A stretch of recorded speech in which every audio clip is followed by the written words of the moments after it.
Hi guys, may tuturo na naman po ako kung paano mag balance ng internet load or load sa Globe. Kung naka Globe SIM card ka guys, ganito lang guys, punta ka ng message app, tapos yan, click mo yan, yung number na isisendan mo is 8080.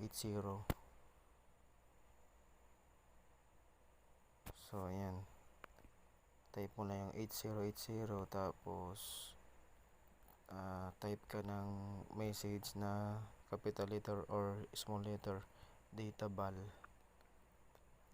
lang guys, tapos send mo lang. Sa Globe users pa ito guys, Globe SIM card, ganito lang guys gagawin nyo pag mag-balance kayo ng load.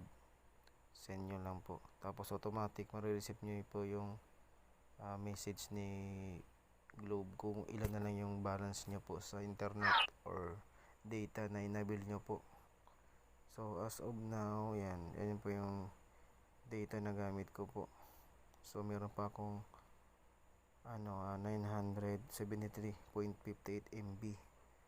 So ayan, so ang niya until January 25 po yung due date niya, yung expiration niya.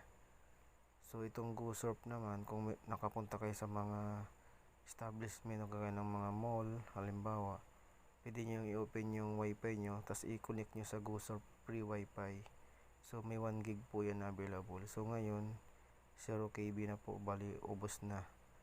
May Go Watch pa po siya, pwede nyo i-play sa YouTube na 2 gig, may 2 gig pa siya. So Go Sakto may 1 gig pa po siya until January 25, 2023. So ayan, for complete tracking of your promos, go to the Globe One app. Pwede naman po sa Globe One app guys, ma-download ka ng app. Pero kung puno na yung nyo, yung cellphone nyo, hindi na kaya nang mag-download ng mga application dahil naghahang na, dito na lang kayo, type nyo lang data balance nyo. Ganyan lang guys, sobrang bilis lang.